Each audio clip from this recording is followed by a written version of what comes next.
There are two title fights scheduled for UFC 323. In the co-main event, we have Alexandre Pantoja defending his flyweight title against Joshua Van. And in the main event, we have Merab Dvalishvili defending the bantamweight title against Petr Yan. Now, I'm really looking forward to this, especially the rematch between Merab and Petr Yan. But in the meantime, let's go do a fighter showcase for these men. Alrighty, UFC 323 is upon us, ladies and gentlemen. It's actually happening tomorrow. And we got two interesting title fights, right? We've got Van right here, Joshua Van versus Pantoja, the flyweight champion. And then in the main event, right, we've got Petr Yan, however you say his first name, versus the great Merab Dvalishvili. Let me tell you, man, Merab is, they call the man the machine. He's lived up to, we'll talk about Merab later. I really like this matchup, Van versus Pantoja. Pantoja, of course, is a freaking bazooka, man. He always creates chaos in there. He thrives in it. Meanwhile, someone like Van, he's quite technical. Not to say he can't thrive in the chaos. He absolutely can. But he's more of a cerebral type of striker, right? Very good boxing. Enters the pocket in a very sneaky way every single time. Doesn't really load up on shots too much. Just well trained, right? Someone that you could tell paid attention to the basics, to the fundamentals, right? And he's on a 5-fight win streak. So if anyone's deserving of this title shot, it's definitely him. Now, is he going to be able to defeat Pantoja? It's yet to be seen. Pantoja is a worthy champion, bro. And I feel bad for that, man.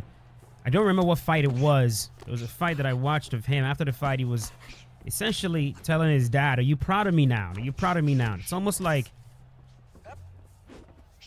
he's just looking for his dad's approval, Stuff like that kind of makes me very sad. As someone who never had to fight for my father's approval, it's just I can't wrap my head around that, Your dad not being proud of you, It's just, even when I've made horrendous mistakes in this life, I've always had my dad in my corner. I feel like that is something every young man should have. Every young man should have. Like, no matter what is going on, man, you gotta really try to do right by your kids, right? Especially young men. It's like that father figure, right? If you don't find it within your father or your uncles or relatives, people that actually care about, you're gonna find it somewhere, right? You find it somewhere. You find it in the street. You know what? I'm being very cliched right now, so let's. Oh! I should have thrown a head kick right there. I don't want to get cringy, I don't want to get cringy with the frickin'. If you don't have a dad, then the streets will raise you. It's not always the case. That's not always the case. That is not always the case. There are a lot of people who, grew up without a father, who figured out a way to make it in life. But there is no denying. I mean, the stats show this. There's no doubt.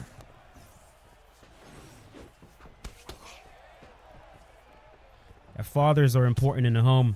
They just are. Doesn't matter how many people try to, fight this fact or deny it. It is a fact, and it always will be a fact. My nose is nice and busted.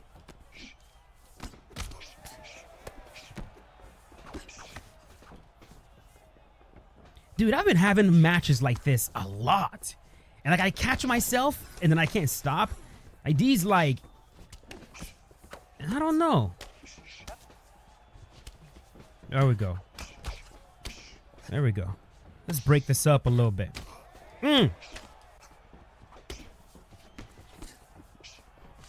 No.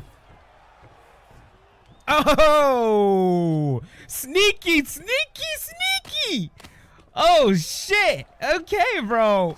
My man. Father of two. My man. I have not seen that in a long time. Literally, the only person who's ever done that to me is Romero. That's it. Isn't that kind of funny? Anytime I talk about something that's rare that someone has done, it's always Romero. Always. Always. You know, he is not the best player in the game at the moment. That crown, he got it. Good shit. That crown definitely goes to GOAT 1099. But, man, when it comes to, like, someone that literally uses every little aspect of this game, there is no player that does it quite like Romero. But yes, that man literally just attempted a double turn, which, by the way, is really, really difficult to do in this game. Really hard. I tried it all the time, but it's like the timing on that is really tough. No. The double turn where you try to turn your opponent, they deny the turn, you turn the other direction. That's chain wrestling. And you know, when you see that kind of stuff, man, it just kind of gives you an idea of the sort of potential that this game has. Like, we could have genuine chain wrestling in this game. And oh, you could, hold on, let's get up. And you can kind of chain wrestle, right? You can shoot on them, bail on the takedown, get to the back, from the back, pull them back, trip them, mat return them. There's a lot of beautiful chain wrestling in, actually, I think UFC 5 has the best chain wrestling out of any MMA game, period. It just doesn't get as much credit. Oh! Again, I did say chain wrestling, for the love of God. I didn't say grappling, because I know some, you know.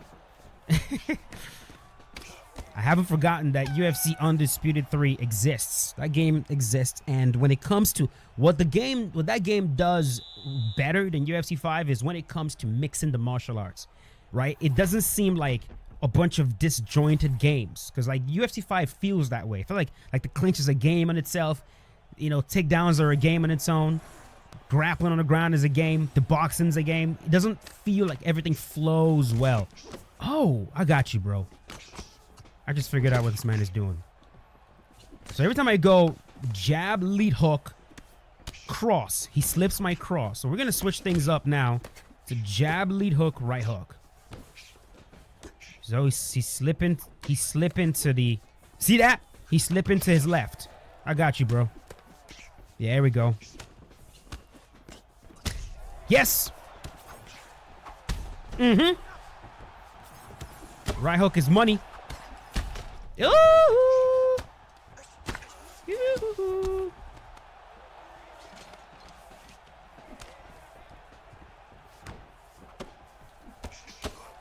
There it is. Oh, whoa. I made that read kind of late. I don't know why I made that read so late. I know why. I was distracted talking about the difference in the games. Respect, nice strike. Look at that. He slipped. Boom. Oh. One of the things I love about this game is how it rewards you when you make a read. Like when I go, okay, I've made the read. He's slipping. I'm just going to throw a right hook. I know when I throw my right hook, when he slips, I'm going to land. It's not going to freaking whiff into oblivion.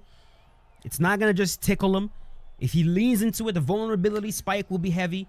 I'm going to get reward for making the read. That's what I love about a video game, you know? All right, let's move on, boys. Let's move on.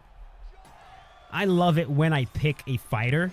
Are you there? Come on. Yeah, I'm about to tee off on you, bro. I ain't got time for this. You've been warned. You've been warned, sir. Oh, now he wants to come in.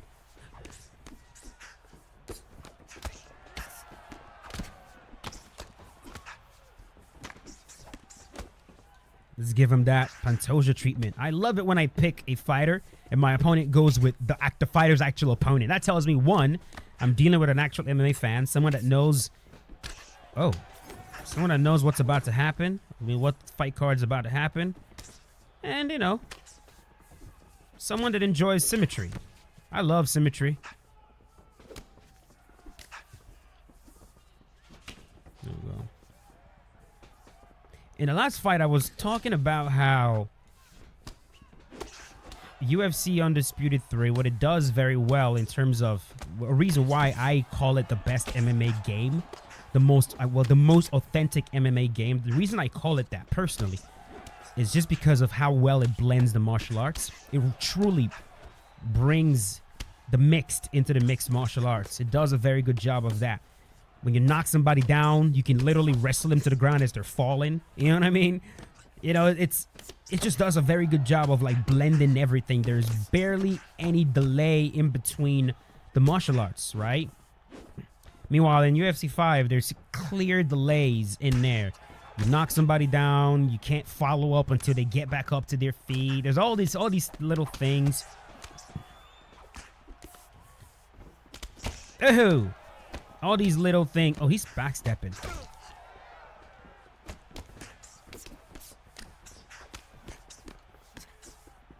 Oh.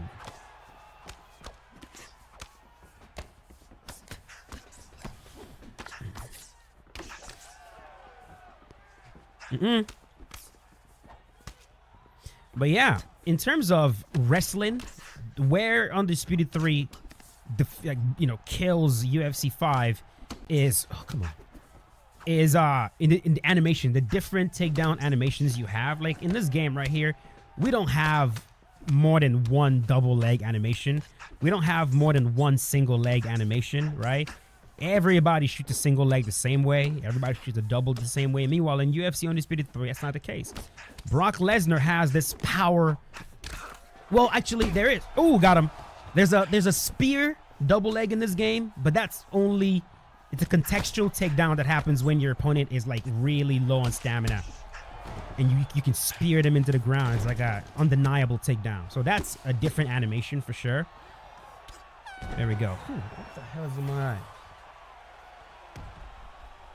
But in a game like UFC Undisputed 3, like I remember GSP has his own unique double leg animation. I believe Josh Koscheck has his own unique double leg animation. Brock Lesnar has his own unique double leg animation. I think there's at least 3 or 4 different double leg animations in the game. And I think it was the same thing with the single legs. And within those double legs, actually, in Undisputed, if you don't have any stamina when the double leg is shot, like for example, GSP's double, it ends in side control. When he shoots on you, it ends, and he literally grabs you and turns you, and it ends in side control. They literally got that reference from his fights against Thiago Alves. Because man, GSP took down Thiago Alves so many freaking times. And then of course with Brock Lesnar, his freaking blast double where he literally flies off. Crazy. And then you got guys like Donald Cerrone who have upper body style takedowns. So when they shoot, they go tight waist. No, they go tight waist. They don't shoot low, right? They shoot and lock their hands around your body. Someone like Khamzat Chimaev loves the tight waist. He'll go low and then work his way up to the tight waist. And then from there, he drags guys to the ground. That's Khamzat's way. There we go. So, you know, there's like a bunch of different types of takedown animations in Undisputed that makes it so good. And I'm really hoping that we get more of that in UFC 6. We don't want just one double leg or just one single leg. But when it comes to chain wrestling, what I mean by chain wrestling is from this to this to this to this. UFC 5 does it better, specifically chain wrestling, because like I can shoot on my opponent, bail, get into the clinch, from the clinch get to the back, from the back I can either lift and dump, I can move them forward and mat return them forward, or I can mat return them backwards. I can jump their back as well and mat return them. So like UFC 5 gives you a lot of, not to mention the double turns that you could actually do, not to mention the takedowns you can do against the cage as well. So you have options, right, for chain wrestling in this game. Still not as good as It should be, and I'm hoping they improve it, but now watch somebody say, martial mindset, UFC 5. Grappling is so much better than Undisputed 3, even though that's not what I said. I was being very specific when I say chain wrestling. Oh, yeah. It's the biggest thing I gotta deal with, man. Like, when I say something and someone says I said something that I didn't say. Whew. But yeah, man. Busy talking about these different games. I forgot to talk about Pantoja. Well, I mean, we kind of briefly talked about Pantoja. I'll be honest with you guys. I think he's really, really fun to watch. But I gravitate more towards artistic, like fighters with an artistic style. It's hard for me to explain. I like guys that you can say they have their own striking animation. Does that make any sense? Like they have their own animation. Like for example, when Conor McGregor throws a straight left, you could see a silhouette of him. You know, oh, that's a Conor McGregor straight left. For sure. When Israel throws his question mark kick, that's an Israel question mark kick for sure. When Alex Pereira throws a calf kick, his lead calf kick, his rear calf kick. When Alex Pereira is moving, hell, for me, I've been studying him so much for this project I'm working on. I can identify Alex, his movements, anyway. When he throws his jab to the body, his jab to the head, his straight punch, his uppercut to the body, his hooks to the body, all of that. When I see that, right away I know who it is. But someone like Pantoja, he doesn't really have that. He's like kind of generic. He's one of those guys that you can assign generic jabs and straights, and it'll be okay because his animations, you know, in real life, they're not as unique.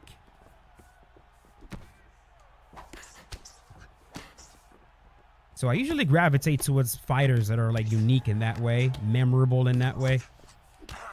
Oh, got him. When jab to the head, lead hook to the body, jab to the head, lead hook to the body, then jab to the head, lead hook to the head. I like doubling up like that. Boom, boom, twice to the body, then next one to the head. You prime them to think you're about to go. See, like he's trying to throw the uppercut to catch me as I'm going to his body, but then I go to the head.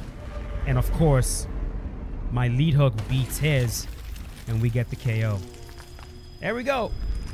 I feel like I'm just like trapping my opponents today. Here's a trap. Here's a trap fall in. Here's a trap fall in. All right. Let's move on. Peter Yan.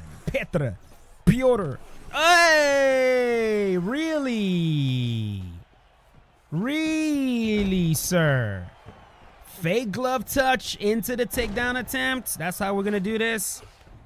All right. Yeah, you got the jump on me, my man. Good job. You better be good, though.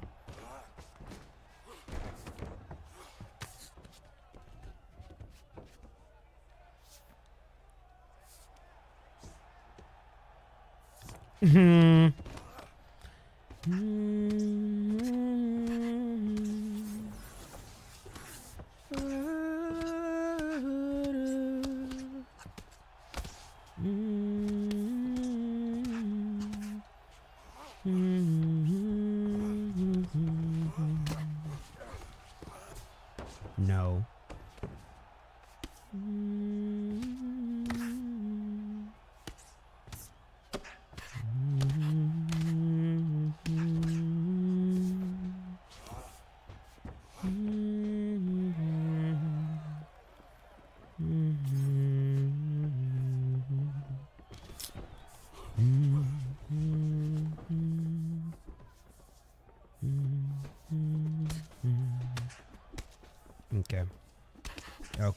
Okay. You're just a troll, huh, sir? Okay, let's just stay calm. Stay calm. Yeah. Yeah. That's Yep.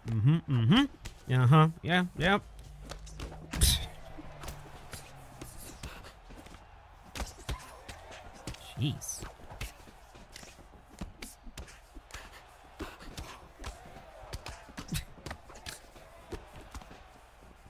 Oh, Jesus Christ.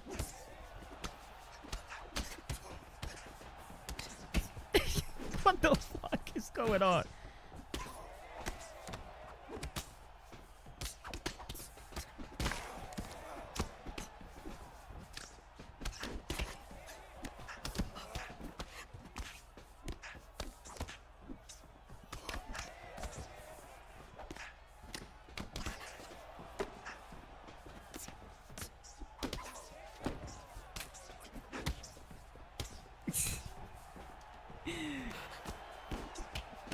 This style this man is playing right now is only... Like, I love that the game allows you to do this, because this is possible in real life. You can do exactly what he's doing right now in real life. The only thing the game is missing right now... Oh, come on! Okay, fine. Fine!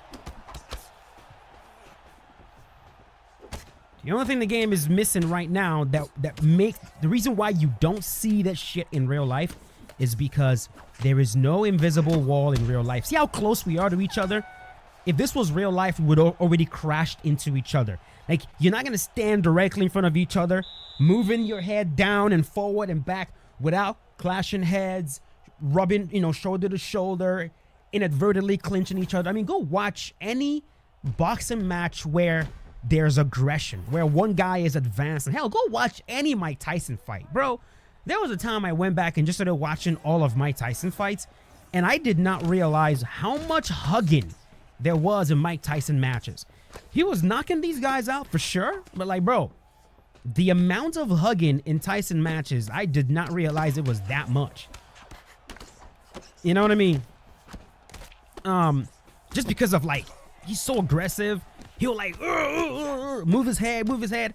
His opponent will like stand their ground and boom, they'll crash in and clinch. Oh, come on, this is stupid as fuck. Like, why am I engaging in this right now? He did a good job of like pulling me into this crap, I gotta say. All right, let's get him out of here.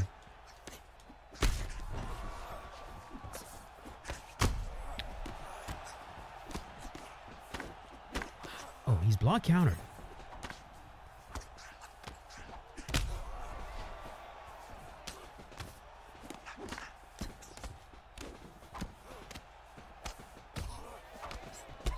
Keep going.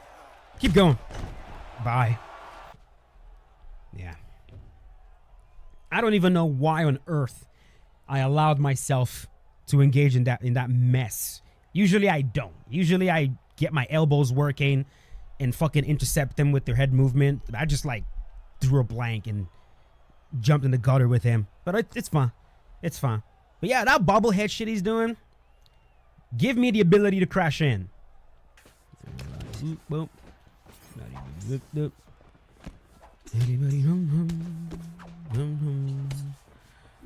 Ooh, yeah, man. I don't know. I don't know if it's possible. I really don't. At this point, they've all tried.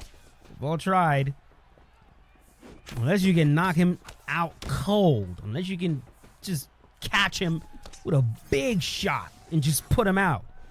I don't know if there is any beating Merab, man. Now, Peter Yan, if there's anyone that could do it, it's Yan. Yan's elite as they get. But we've seen that fight before, man. And Merab, you know, the thing with Merab is it's not just the wrestling. He can also strike. He's a fireball, man.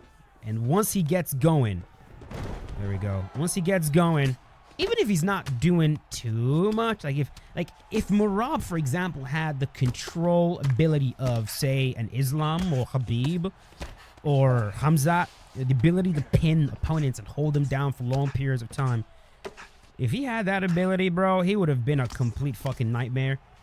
But in some ways, it almost feels like what he does right now is worse than just pinning you all around long, honestly, because like he kind of gives you hope, like, all right, you're back up to your feet, maybe you'll do something. Nope, back down to the ground. Watch this momentum. Mm-hmm.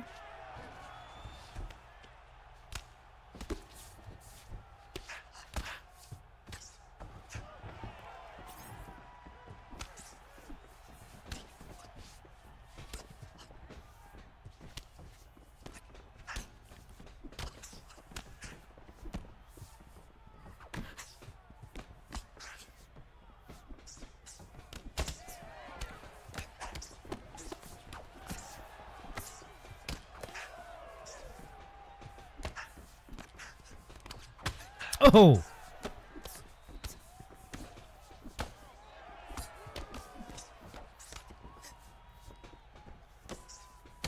Take it. Yeah, my opponent is trying to... He's doing a really good job of, like, working my body. If there's anything you gotta worry about with Merab, it's definitely the, you know, the stamina. Got him!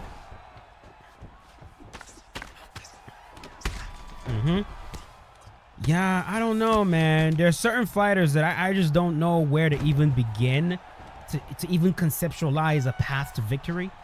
Yeah, they're just certain guys that really all you can say, like if you were to think about it logically, because like a lot of fighting is logical. You know what I mean? Fighting is one of those things that's like, you can apply logic to it, right?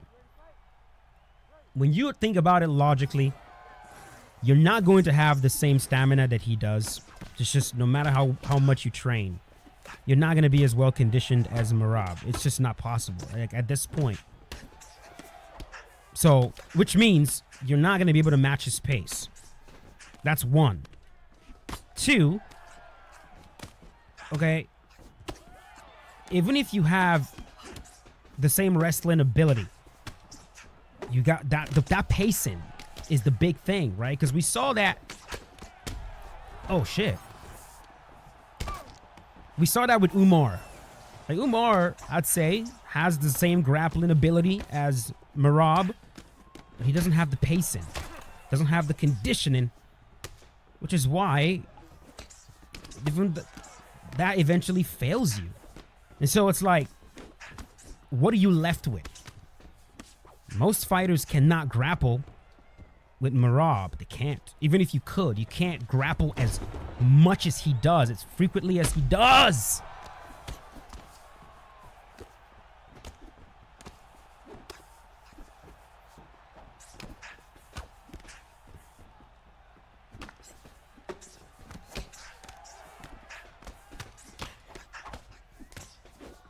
Rock'em Sock'em Robots has been the theme of this fucking showcase today, man. I don't know why I'm like... Yeah, I'm like so impatient today, boys. I don't even know how I haven't lost yet. Bam!